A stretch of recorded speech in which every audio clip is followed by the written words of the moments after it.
Hello, this is Reverend Don Lewis coming to you from the beautiful metaverse, and more specifically from beautiful Nashville, Illinois. I mean Nashville, Tennessee. Soon to return to Illinois. Um, I have been here this last couple of weeks for Nashville Pagan Pride, which was last weekend, and I'll be returning to the homeland of the Corellian tradition at the end of this week. I hope that you are having a good week. This is Midday with Reverend Don. Welcome. As you know, if you follow Midday with Reverend Don, you can type your questions or comments into whatever platform you're watching on, and they should appear here in my chat room. I have the chat room on the screen since I have no guest today. And today I'm going to be talking a little bit more about Odin's Eye. But first, I want to take a couple of moments to talk about the recent happenings um, around Hurricane Milton, which tore through Florida yesterday and last night, and to express my concern for all the people in its path and my hope that people have survived as well as possible. I do not at this moment know of any additional places to recommend to you for hurricane relief, but as they become apparent to me, I will certainly pass them on. Uh, and of course, for working with the devastation caused by Hurricane Helene, I still recommend following Byron Ballard. And hello to Nikki Dodd in the chat room. Hello to Janet Winston in the chat room. Hello to Antonio Huerta in the chat room. It's good to see all of you. I've spent much of the morning on the phone with some of our people in Florida who have let me know that they survived. They survived the night in various states of wellness. And I hope that's true for all of our Corellians in Florida and as much as possible for everyone in Florida. Hello to Mary Hawk in the chat room. And, my subject for today, again, is Odin's Eye. And, it certainly is interesting to see the many effects since the advent of Odin's Eye. However, it's also worth bearing in mind that these weather effects are part of just what's happening in our world. And it would seem to be that we must prepare for a future of more extreme weather events. We've been told this for years, and many people have chosen not to listen, but here it is. This is exactly what we were told we could expect to happen. And for me, it's also something that I have to observe that we were told in the metaphysical community was going to happen. If you've been in the metaphysical community for any length of time, you'll know that it has been widely believed for several generations that this period of the turning of the age would be marked by natural disasters and by drastic changes in climate and so forth, which is in fact what we're seeing. I remember being taught about this in the 1970s, and a lot of the source material behind it came from people like Edgar Cayce, who had predictions that did not correctly interpret exactly what's happening, but nonetheless did describe it. And what I was told is it was going to be a period of change with some very drastic circumstances, but once it was over, we would have a new normal. And people would not really even remember it had ever been different, which, we look back on history and we can see there have been some major climate changes just during human history that people really didn't remember after the fact. We know them now through research. Times when our weather was generally warmer or generally colder. I mean, it was only 300 years ago, we were going through what's now called the Little Ice Age. And we certainly had written records of it. But, when I was growing up, no one was mindful that this had happened. It was basically forgotten. And, I think that when we have come through this period of cosmic adjustment, we'll probably do the same thing that we always do and forget that it ever happened and just adjust ourselves to the new normal. But one of the things that we who are living through it need to bear in mind is that question of what will that new normal be? And what can we do to make it better?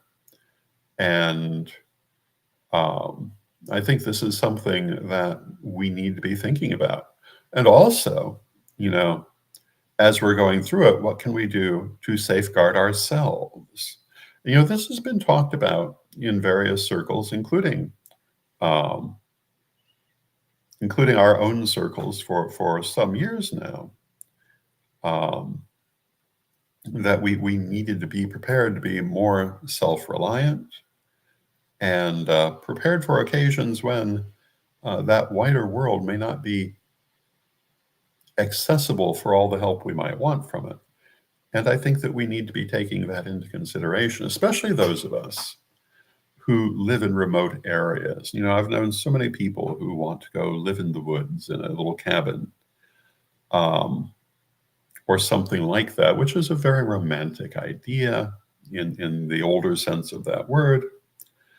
I have never particularly felt that way, and this situation makes me feel even less that way, because I'm watching those people who live in remote areas have far greater difficulty dealing with this situation, particularly if they're in need of rescue because of the extreme weather. And hello to Nickery in the chat room. It's good to see you, Nickery.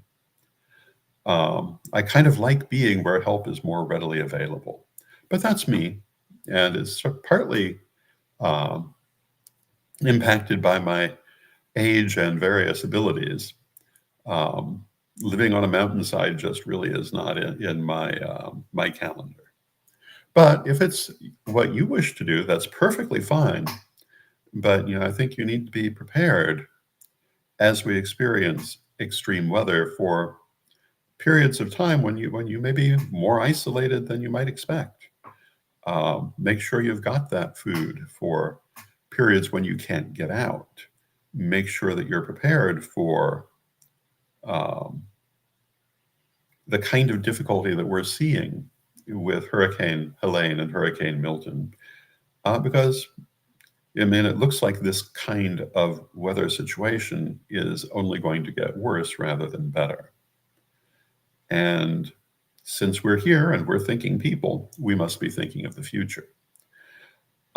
Getting back to Odin's eye, which is my stated topic for today, I do think that it has, metaphysically speaking, some influence on what's happening, but I don't think that it is something that wouldn't be happening otherwise. I do think, however, that the influences of the Odin's eye have to do with realization of things, understanding of things that we might not have understood before. And one of the things I'm seeing some people who are looking realistically at what's happening, and I'm seeing some people getting totally lost in fantasy. And I have to tell you, if you think that the government is controlling the weather through sophisticated technology, I think that you're lost in fantasy. If I thought that were true, I would have to have a lot more respect for the efficiency of governmental bodies than I actually do. I think by and large they are plagued by all of the faults and fallacies of humankind. The idea that they would possess that level of technology and be able to keep it secret doesn't seem particularly sensible to me. And also, I would think it would be, if you did have that and you were enough on the ball to keep it secret, you'd be using it a little bit more effectively than this. Um, but I say that as a person who has um, spent 45 years of my life dealing with liturgical politics and um, constant the constant situations this brings. And I think that if you've never been in that situation, you really don't understand the complexities of dealing with political situations. And hello to P.U. Yadev in the chat room.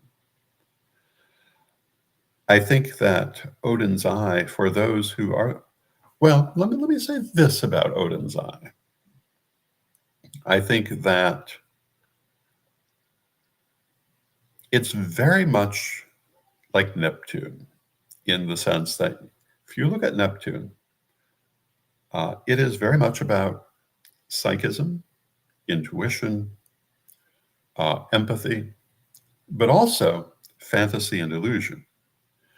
And I think that which one you're going to get in part has to do with which one you're looking for, which one you're open to. And I think it's very important for all of us at this time to be open to seeing things as they are and not as we would like them to be. And I think if we do that, it's going to be a time of great perception for us. For those who are afraid to see things as they are, it's going to be a time of deep fantasy and self-deception. And, this also speaks to that aspect of the Odin's Eye that I've spoken about so many times, dealing with clairvoyance, oracular work, and prophecy. And anyone who practices these skills knows that these can be extraordinarily effective and helpful.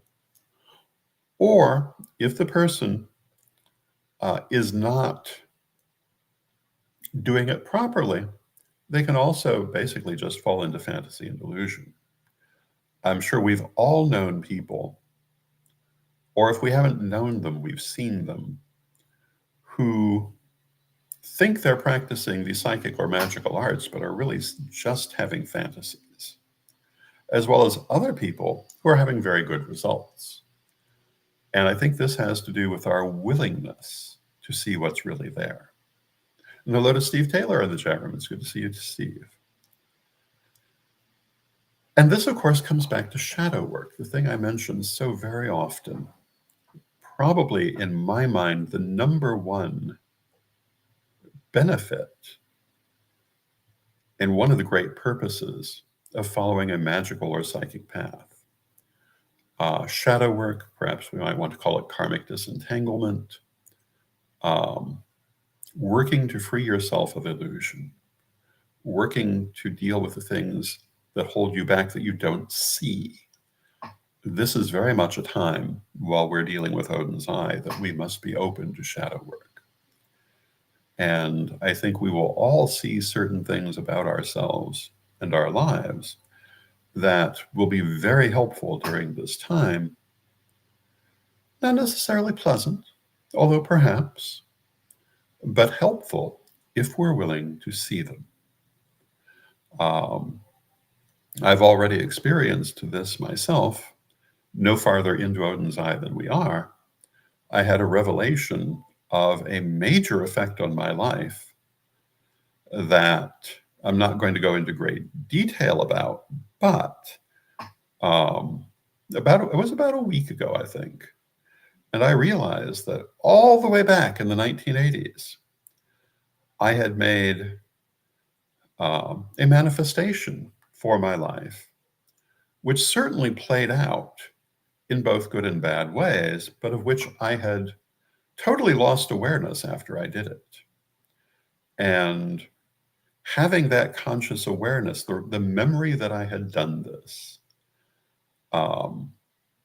is a very valuable thing and allows me to reassess and reprogram. And I think that's something that we all, one, should hope for, and two, should expect during the time of the Eye of Odin. My intention today was to talk about how we attune ourselves to this, and hopefully we will have time to talk about that. But right now, I think it's more important to talk about what we can expect from attuning ourselves to it, and this is part of it. To see our shadow, to see our crossed wires, to see those things that we ourselves have manifested but not remembered. And for most people, we don't do this consciously. We do it unconsciously. And so, of course, we don't have conscious memory that we did it. Now, those of us on a magical path, it's different. What I was just referring to, I did quite intentionally. Um, and again, it had mixed results, some very good, some not so good. It certainly did accomplish what I wanted in the moment that I did it, but not in the way that I thought, which is so often what happens. And being aware of it allows me to fine-tune it. And I think that you will have the same kind of awareness during this period. I suspect that we've probably not seen the last of the extreme weather for this time period.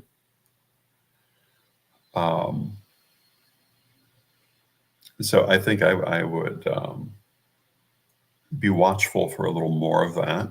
We certainly haven't seen the end of the effects of it because, the people who've come through Hurricane Helene and Hurricane Milton are still dealing with those effects and will be throughout this entire period. Recovering from something like Hurricane Milton is not going to happen in 2 months. Some progress will be made in 6, but it's going to take a while. And hello to Nathan in the chat room. It's good to see you, Nathan. I was not in Florida for Hurricane Andrew, but I know people who told me about the after effects of this. And, it was not a couple of weeks. It went on for months. And yes, life did begin to return to normal sooner than that. But in some cases, it was years before everything what was anywhere near where it began. Some things never were. Same is true in New Orleans after Katrina. So when we talk about hurricane relief for Hurricane Helene and Hurricane Milton, we're not talking about something for a fortnight. We're talking about a long-term process. And, we're quite possibly going to be very weary of hearing about it after a few weeks or months. But we need to not give in to that and to realize that these people will continue to need our help and to do what we can and not allow ourselves to become overwrought by the mass of it, the scale of it. To some extent, I'd even say that we need to be looking at this as an ongoing condition of life in coming years. Now, one of the things I wrote about many years ago, if you're not familiar with the Correllian calendar, the Correllian tradition has its own calendar. And according to that calendar, we're currently in the 24th year of the age of Aquarius. Many other people have different starting points for the age of Aquarius. We're in the 24th year. I created that calendar 30 years ago, at a point in time when there were many competing pagan-oriented calendars, many of which were tied to the idea of the age of Aquarius, almost all of which had different starting dates. It seems that the astrological community has settled more on just 1 or 2 dates now, but that's irrelevant to the calendar. It's based a little differently. It's based in part on what I call the historical curve. If you look at the big changes in history, they follow a certain pattern. And one of the things is that every time we have a change in the age, we seem to see a period of intensified natural disasters. We see this ripping through the civilizations of the Fertile Crescent at the end of the Taurian Age and the beginning of the Aryan Age. We see it happening at the end of the Aryan Age and the start of the Piscean Age within the Roman Empire, and presumably many other places too, but we have the ready access to the written records from these cultures, which talk about it and the effect that it had on people. And I think that as we deal with the weather changes that we are seeing, and if anyone's out there saying that we're not seeing any changes, all I can say is to refer back to falling into fantasy. I think it behooves us to look at how our ancestors perceived and dealt with these things also, and the effect that it had on their situations and their civilizations, and the extent to which we want to follow that pattern or deviate from it. And to be honest, I think for the most part, we really want to deviate from it, although it did allow for the creation of new things. And the turning of the age is all about the ending of one way of doing things and the start of another. And the wiping away of the old to make way for the new. And of course, it's never complete. If you look at the turn of the age in previous ages, many things survived, but they were usually somewhat different. And other very new things came in. And it's kind of fascinating. Well, history is always fascinating to study.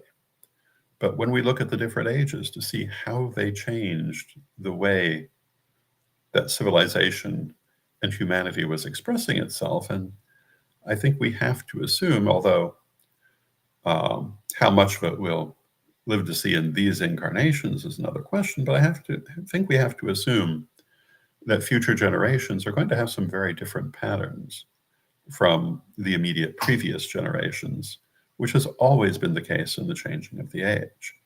For us, and by us in this case, I mean our metaphysical community, our Corellian community, our Wiccan community, I think it's incumbent upon us to create the changes that we wish to see. We certainly can't expect that they're just going to happen. Things don't work that way. We must manifest. We must take the needed actions to create a better world if that's what we hope to see. And if we're not willing to do that, then we can't complain about what we get. In the Corellian tradition, we've talked, and if you heard the recent oracle from the recent regional illustration, you'll see that the ancestors knocked on this nail again, that we were all about midwifing the new age. But now that has happened, and we need to worry about building it, about being the architects of the new age. We've passed the point of being the midwives. And of course, this is always true. You must always be the change you want to see. You must always do the things you want to happen if you really want them to happen. One of the things that often frustrates me is I will see memes on Facebook, for example, which express good enough ideas, but in totally unrealistic ways. Ways that in some cases are not possible to be done, and other ways just aren't going to be that way, according to the things being expressed to do. If we want to see certain changes, we must be prepared to be the change. We must be prepared to take the actions. And when these recent natural disasters happened at first, I didn't see a lot out of our community, including myself, but I feel that we've stepped up in a positive way as a community. And particularly Byron Ballard, who deserves tremendous praise for the work that she has been doing, but many other people as well. And I hope that this will mark a definitive change in how we react to this kind of thing in the future. Now, we are nearing the end of our half hour. I did say that I would talk a little bit about attuning to Odin's eye. So I'm going to go through an exercise for that and ask you to join me. It's basically the same one that we did last week, but it's still one that I recommend. So let us find a nice, comfortable position and clear and release all excess energy. Letting it flow out of us, down through our arms and our legs, and out through our hands and our feet.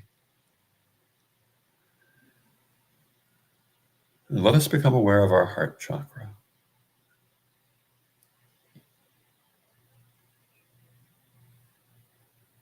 And let us become aware of our third eye chakra.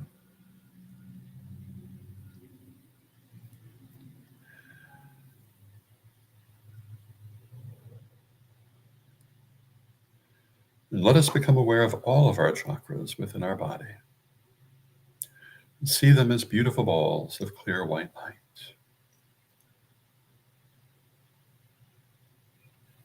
And become aware of the Odin's eye. Imagine it orbiting the earth in space. For myself, I usually imagine it as a disembodied eye. Reach out and feel that energy.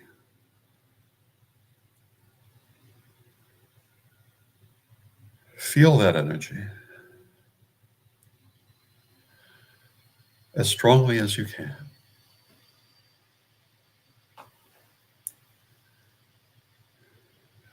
And now call some of that energy into yourself. And imagine it entering through your crown chakra and coming down into all your chakras, but especially into the third eye chakra. Pull the light of the Odin's eye into your energetic system and come into balance with it. It's a strong and perhaps disruptive energy, so we want to make it a point to come into balance with it, to attune to it in a positive way. So let it come into you, and then make it a point to balance it. Now let us feel it most strongly in our third eye, and imagine the Odin's eye itself within your third eye. Imagine that disembodied eye within your third eye. And feel the expansion of your third eye from these energies. Feel the expansion of your clairvoyance. Feel the expansion of your oracular abilities. But feel it in a balanced and positive way.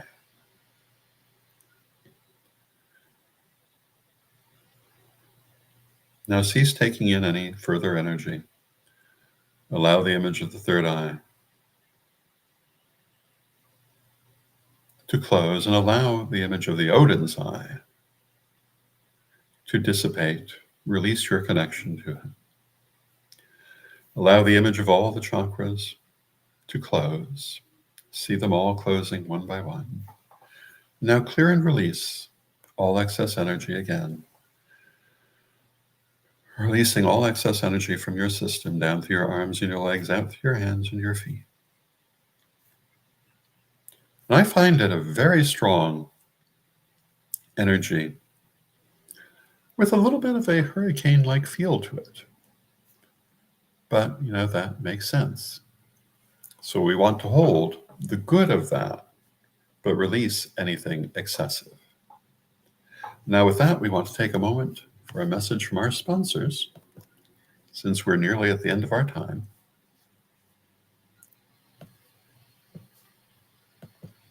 And here we go.